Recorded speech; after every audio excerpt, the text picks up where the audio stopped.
सास और बहू का रिश्ता। सास को हुआ भूल का एहसास। एक गांव में श्यामा अपने पति और दो बच्चों के साथ एक आम मध्यम वर्गीय परिवार में रहती थी। बेटा राहुल और बेटी नीतू को उन्होंने अच्छे स्कूल और कॉलेज में पढ़ाई कराया। बच्चों की नौकरी भी लग गई और शादी भी हो गई। अपने बेटे की शादी के बाद श्यामा राहुल और बहू सुषमा के साथ शहर में रहती थी। बेटी नीतू जो कि शादी के बाद विदेश में बस गई। श्यामा के पति की मृत्यु बहुत पहले ही हो चुकी थी। राहुल और सुषमा की शादी को 5 साल हो गए थे, लेकिन अब तक उनकी कोई संतान नहीं थी। श्यामा की बहू सुषमा भी जॉब करती थी, जो कि श्यामा को बिल्कुल भी नहीं अच्छा लगता था। वे जल्द से जल्द दादी बनना चाहती थी, लेकिन सुषमा और राहुल यह अच्छी तरह से जानते थे कि अभी सुषमा का जॉब करना कितना जरूरी था। श्यामा अपने बेटे राहुल से इस बारे में बात करती तो राहुल किसी न किसी बहाने से बात को टाल देता था। इसलिए वह सोची कि वे सुषमा से ही बात करती है। सुषमा ने भी कुछ सही जवाब नहीं दिया तो श्यामा अब बहू को ही परेशान करने के बहाने ढूंढती रहती थी ताकि वह अपनी जॉब छोड़ दे। हालांकि वे दिल की बुरी नहीं थी, लेकिन पोते की चाह में वे ना चाहते हुए भी ऐसा कर जाती थी। अपनी हम उम्र सहेलियों को दादी बनते देखकर उनका मन दुखी हो जाता था। उस दिन भी घर में ऐसा ही कुछ हुआ। ऑफिस में काम की वजह से सुषमा देर तक सोती रही और श्यामा को अच्छा खासा मौका मिल गया। ये क्या बहू, अभी तक सो रही हो? पता है सुबह के 10 बज गए हैं। राहुल भी बेचारा कब से उठकर ऑफिस के काम पर लग गया है और तुम हो कि अभी तक सोई पड़ी हो। पता नहीं मोबाइल में क्या करती रहती हो, समय से कोई काम करती है नहीं हो। लगता है घर के काम में तुम्हारा मन नहीं लगता है। ऐसा कब तक चलेगा? कोई चलो अब उठकर सबके लिए चाय नाश्ता बना लो। मेरी तबीयत ठीक नहीं रहती, मुझसे कुछ हो नहीं पाता है, वरना मैं तो तुम्हारे भरोसे कभी न रहती, खुद ही सब कर लेती। सॉरी माँ जी, वह देर रात तक काम चलता रहा, इसलिए सुबह सुबह ही सो पाई थी, इसलिए समय का पता ही नहीं चला। आप चलिए, मैं अभी जल्दी से आती हूँ। हाँ हाँ ठीक है। मेरा कुछ नहीं, पर राहुल को देख लो, उसे कुछ चाहिए तो नहीं? कब से उठा है बेचारा। भगवान मुझे जल्दी से ठीक ताकि मैं ही अपने बेटे का ध्यान रख सकूं। श्यामा ने नाटकीय अंदाज में कहा। श्यामा ने अपनी बहू सुषमा को उठाते हुए कहा। सुषमा ने घड़ी देखी तो वाकई 10 बज गए थे। आज उसकी आंख कैसी नहीं खुली। वह जल्दी जल्दी अपने काम निपटाकर हाल में आई।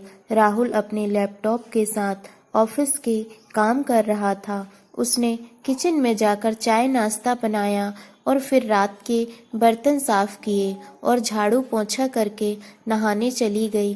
दरअसल काम वाली बाई की तबीयत खराब थी, इसलिए काम वाली बाई भी नहीं आ रही थी। सुषमा खुद एक इंटरनेशनल कंपनी में काम करती थी। उसका ऑफिस टाइम निश्चित नहीं होता था।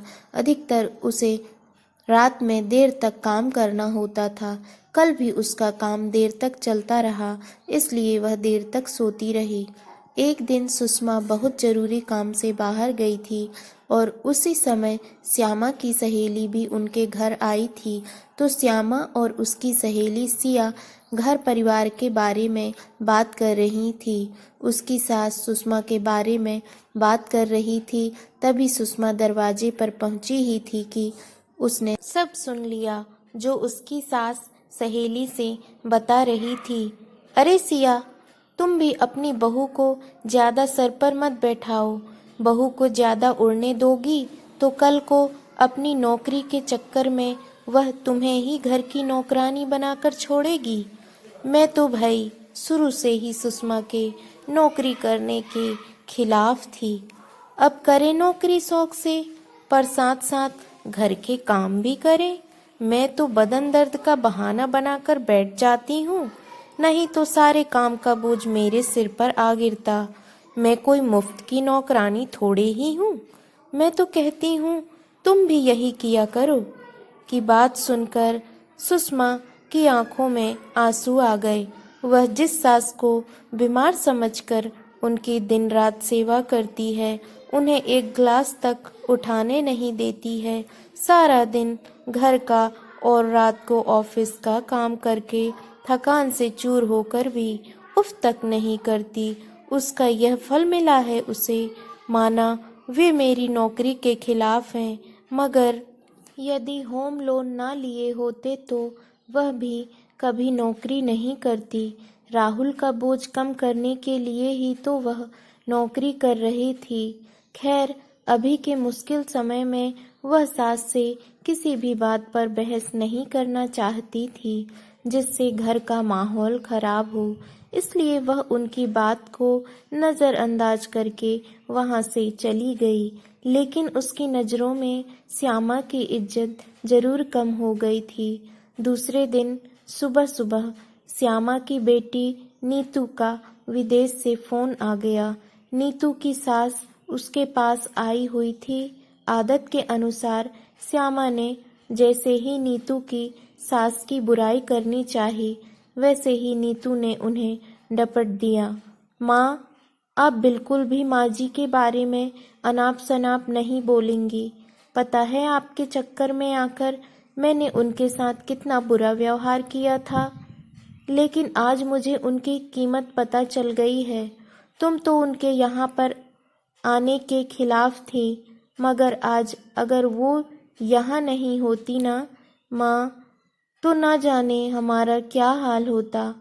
तुम्हें तो पता ही है कि मेरा नौकरी करना कितना ज़रूरी है। कोरोना ने यहाँ पर ऐसा कहर ढाया है कि घर से ही सब करना पड़ रहा है। आयरा का बेबी केयर सेंटर भी बंद है। मैं और हिमेश हर वक्त बिजी रहते हैं। ऐसे में माँ जी ने अकेले ही आयरा के साथ साथ पूरे घर का सारा काम संभाला हुआ है। मुझे कुछ भी नहीं करने देती हैं। अगर वे नहीं होती तो माँ हमारा क्या होता, यह सोचकर ही रोंगटे खड़े हो जाते हैं। सच में माँ, वे कोई साधारण महिला नहीं है, बल्कि मेरे लिए तो देवी के समान है, मेरे इतना अपमान करने के बावजूद। और नीतू रोने लगी। उसने फोन कट कर दिया। नीतू की बात सुनकर श्यामा की भी आंखें भर आईं। उन्हें अपनी भूल का एहसास हो गया था। सुषमा तो वाकई उनका कितना ख्याल रखती है। उनकी कड़वी से कड़वी बात का भी बुरा नहीं मानती हैं, उल्टे जवाब भी नहीं देती हैं। वाकई अभी का समय तो एक दूसरे को हौसला देने का है, सारे गिले शिकवे भुलाकर एक दूसरे की मदद करने का है। तो फिर वे स्वार्थ में कैसी अंधी हो गई थी, इतना कैसे गिर गई थी कि ऐसे मुश्किल समय में अपने ही परिवार की सहायता नहीं कर सकती। उन्होंने उसी समय सुषमा को बुलाकर उसके सिर पर प्यार से हाथ फेरते हुए कहा, सुषमा, आज से घर के कामों की आधी जिम्मेदारी मेरी रहेगी। मैंने आज तुम्हें जो भी कहा और किया उसके लिए सॉरी। चलो अब तुम जाकर आराम करो, खाना मैं बना लूंगी। इधर सास का बदला हुआ रूप देखकर सुषमा की भी आंख में खुशी के आंसू आ गए और अपनी सास के प्रति उसके मन में फिर से पहले वाला सम्मान वापस आ गया था।